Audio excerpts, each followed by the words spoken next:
जी students, अभी हम लोग बात करेंगे स्लाइड बल्ब के बारे में।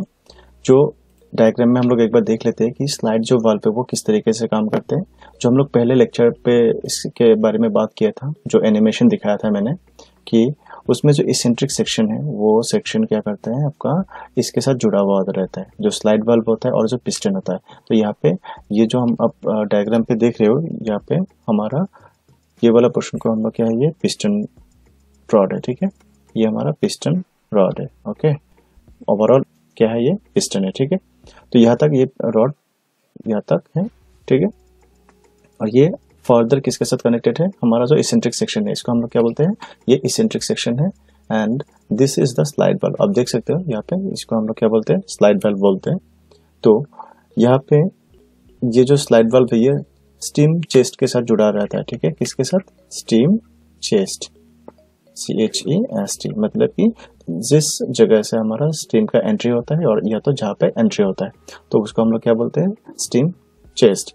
नाउ स्लाइड बल्ब का काम किस तरीके से होता है, जब हमारा पिस्टन, जैसे कि हमारा जो स्टीम का होगा, अभी यहाँ पे ओपन है, ये वाला पोर्शन जो बल्ब है ये ओपन है स्टीम के लिए, एंड ये वाला क्या है, अभी क्लोज है अभी के लिए, ठीक है। कहा, स्टीम की एंट्री के लिए सिर्फ, ठीक है। स्टीम का जो एंट्री है वो अभी बंद है। नाउ जब हमारा इस ये वाला जो भाग है, ये वाला जो पार्ट है, इसमें स्टीम का एंट्री होगा, देन ये वाला जो हमारा ये जो पिस्टन है ये बैकवर्ड मूवमेंट करेगा। बैकवर्ड करने पे इसका जो स्टीम था, ये पे जो कोल्ड हो गया जो स्टीम, ठीक है, ये जो स्टीम होगा ये क्या करेगा, एग्जिस्ट कर देगा। किस तरीके से, इस यहाँ से इस तरीके से ये एग्जिस्ट हो जाएगा। एग्जिस्ट का मतलब वो बाहर निकल जाएगा एटमोस्फेयर पे। एंड अगेन ये क्या होगा, आपका इस पोर्शन जो होगा ये यहाँ तक, यहाँ पे आप ये हिडन लाइन देख सकते हो, ये जो पिस्टन है ये यहाँ तक आ जाएगा।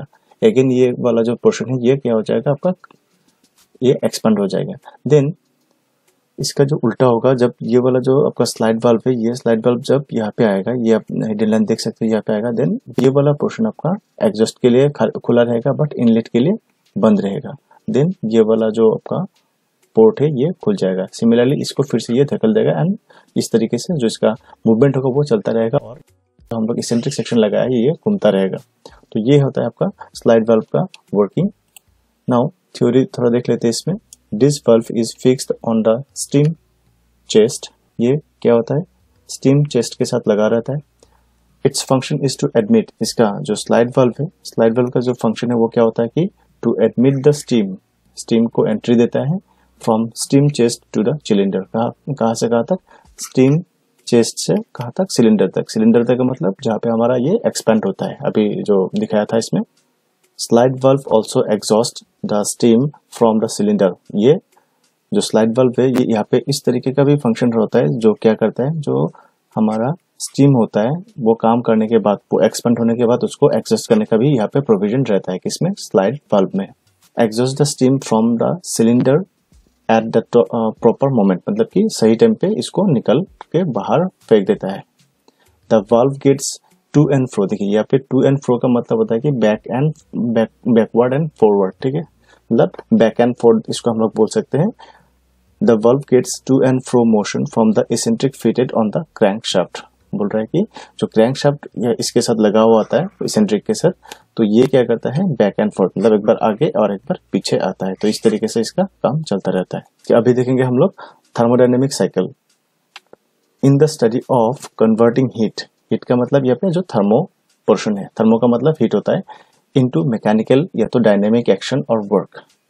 In the study of converting heat, heat को कन्वर्ट करने के लिए कहाँ तक, मैकेनिकल पे या तो वर्क में।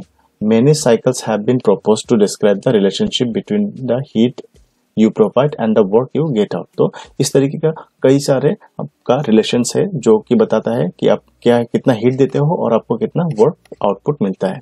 नाउ यहाँ पे जो साइकिल के बारे में बात किया गया वो क्या है, the goal is to maximise the efficiency. अब हमारा गोल क्या है, लक्ष्य क्या है, to maximise the efficiency of the cycle. मतलब कि जो भी साइकिल हम लोग यहाँ पे चलाएंगे, ठीक है, साइकिल का मतलब यहाँ पे बाइसाइकिल नहीं बोला जा रहा है, जो प्रोसेस का जो ओवरऑल जो प्रोसेस है उस प्रोसेस को हम लोग कैसे चलाएंगे, दैट इज उसके बारे में बात किया जा रहा है। That is to increase the ratio.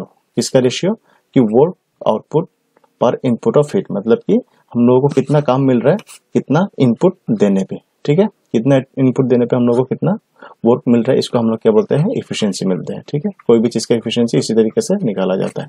अभी जो क्लासिफिकेशन है वो हम लोग अभी देखेंगे कि किस किस तरीके से आपका क्लासिफिकेशन होता है किसका, स्टीम इंजन का। इसका जो ऑन एक्सिस के ऊपर हो सकता है, किस तरीके का क्लासिफिकेशन है आपका, ओरिएंटेशन ऑफ सिलेंडर एक्सिस, कि वो जो सिलेंडर एक्सिस वो किस तरीके से आपका ओरिएंटेड है, मतलब कि उस सिलेंडर को किस तरीके से रखा गया है, वो हॉरिजॉन्टली है या तो आपका वर्टिकली है। ठीक है, जो इस तरीके का होगा इसको हॉरिजॉन्टली बोलेंगे, और इस डायरेक्शन में जो ऊपर से नीचे तक होगा उसको हम लोग क्या बोलेंगे, वर्टिकली बोलेंगे। ठीक है, तो ये इस तरीके का पोजीशन के ऊपर भी आपका इसका जो टाइप्स है उसको हम लोग कर सकते हैं। देखिए मेरे पास और एक आपका क्लासिफिकेशन का नोट है, वो आपको दिखाता हूँ मैं। जो क्लासिफिकेशन ऑफ स्टीम इंजन, जैसे कि ओरिएंटेशन के ऊपर बेस करके आप इस तरीके से डिफाइन कर सकते हो। ठीक है, हॉरिजॉन्टल एंड वर्टिकल। आपको मैं यहाँ पे दिखा देता हूँ। जो हॉरिजॉन्टल होता है मतलब कि जो आपका स्टीम का एंट्री होगा, यहाँ पे एंट्री हो रहा है, इस तरीके से इसका एग्जॉस्ट हो रहा है, देन और इसमें एंट्री हो रहा है। ठीक है, तो ये मल्टीपास आपका स्टीम इंजन है। स्टीम का एंट्री किस डायरेक्शन में जा रहा है आप देखिए, यहाँ से लेके आपका मतलब कि इस तरीके से हॉरिजॉन्टल डायरेक्शन में जा रहा है, तो इसको हम लोग क्या बोलेंगे, हॉरिजॉन्टल स्टीम इंजन। ठीक है, नेक्स्ट आपका आता है वर्टिकल स्टीम इंजन, जिसको वर्टिकली रखा जाता है। ठीक है, अगर इसी चीज को अगर वर्टिकली रखा जाएगा तब हम लोग इसको क्या बोलेंगे, वर्टिकल स्टीम इंजन। नेक्स्ट आपका based on the speed of the engine, engine का जो स्पीड है उसके ऊपर डिपेंड करके किस तरीके का स्टीम इंजन है उसको डिवाइड किया जाता है। एक तो हाई स्पीड, देन आपका मीडियम स्पीड, देन आपका स्लो स्पीड। और जो इंजन का स्पीड होगा, ठीक है, based on speed of engine, मतलब वो जो रोटेशन देगा या तो जो मैकेनिकल वर्क आउटपुट देगा, जो रोटेशन में देगा, रोटेशनल मोशन पे, उसका जो आपका रिवोल्यूशन पर मिनट, देखिए आरपीएम का मतलब होता है कि revolution per minute, REVO, रिवोल, LUTIO, and revolution per minute, तो इसको हम लोग क्या बोलते हैं, आरपीएम। तो जिसका 250 आरपीएम या तो उससे ऊपर होता है तो उसको हम लोग क्या बोलते हैं, हाई स्पीड इंजन बोलते हैं। और अगर 100 से 200 250 तक रहता है तो उसको हम लोग बोलेंगे मीडियम स्पीड। एंड अगर 100 आरपीएम या तो उससे नीचे होता है देन उसको हम लोग क्या बोलेंगे, स्लो स्पीड इंजन बोलेंगे। तो उसके बाद आता है आपका based on the type of steam action, steam का जो एक्शन है, देखिए एक तो आपका डबल एक्टिंग स्टीम इंजन हो सकता है और एक आपका सिंगल एक्टिंग स्टीम इंजन हो सकता है। तो वो हम लोग बात करेंगे अभी नेक्स्ट स्लाइड में। ये सिंगल एक्शन और आपका है एक डबल एक्शन। पहले हम लोग बात करते हैं सिंगल एक्शन का। सिंगल एक्शन में क्या होता है कि आपका जो स्टीम है ये आपका कंबशन किया, आपने कंबशन करवाया, देन इसका जो हीट होगा वो ट्रांसफर होगा वाटर पे, वाटर क्या होगा आपका ये स्टीम पे कन्वर्ट होगा, एंड देन स्टीम क्या करेगा आपका पिस्टन पे वर्क करेगा। तो ये वर्क करके यहाँ से ये एक्सिट होकर निकल जाएगा या तो ऊपर से ये निकल जाएगा। ठीक है, तो ये हो गया आपका सिंगल एक्टिंग स्टीम इंजन। और जो डबल एक्टिंग स्टीम इंजन है वो किस तरीके का होगा आप देख लीजिए। स्टीम हम लोग एक इस साइड से एंट्री करेंगे, स्टीम यहाँ पे काम कर रहा है, देन आपका जो ये इस साइड में जो था यहाँ पे भी स्टीम एंट्री का एक आपका प्रोविजन रहेगा, जिसको हम लोग क्या बोलते हैं, इसको हम लोग बोलते हैं आपका जो डबल एक्टिंग, मतलब एक तरफ आपका स्टीम का इनलेट होगा और एक तरफ आपका एग्जॉस्ट होगा, उसको हम लोग क्या बोलेंगे, डबल एक्टिंग। तो क्यों, क्योंकि एक तरफ आपका कंप्रेस कर रहा है और एक तरफ आपका एग्जॉस्ट हो रहा है, तो हमारे पास एक साथ दो काम करने वाला इंजन रहेगा, इसीलिए हम लोग इसको क्या बोलते हैं, डबल एक्टिंग। ठीक है, तो इसीलिए हम लोग इसको क्या बोलते हैं, डबल एक्टिंग स्टीम इंजन। तो ये था आपका types of steam engine. I hope कि इसका जो वर्किंग का जो प्रिंसिपल है वो समझ में आ गया।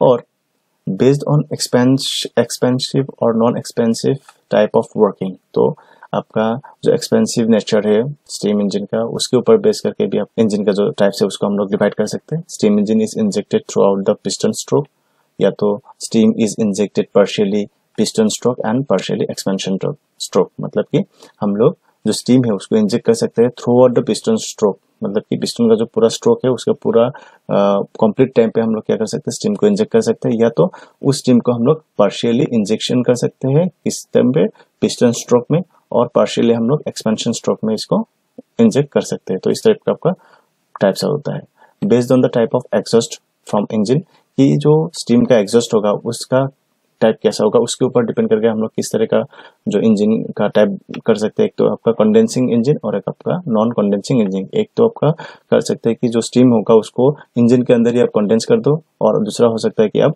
उस इंजन से जो स्टीम होगा उसको बाहर लाके देन आपको कंडेंस करें, देन आपको वो होगा नॉन कंडेंसिंग इंजन।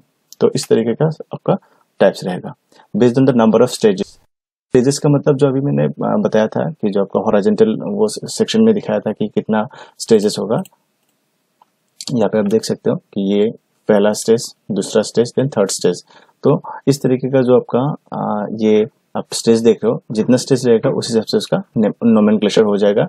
अब देख सकते हो कि उस हिसाब से आपका कितना है, single stage, 2 stage, 3 stage, 4 stage, इस तरह का आपका नंबर ऑफ स्टेजेस आपको मिल जाएगा based on the number of cylinders. कि जो स्टीम है आपका कितना सिलेंडर का है। सिंपल स्टीम इंजन जिसमें कि आपका 1 सिलेंडर है, कंपाउंड स्टीम इंजन जिसमें कि आपका मोर देन 1 सिलेंडर रहता है। Based on the type of governing, इस तरीके से उसको हम लोग चलाएंगे।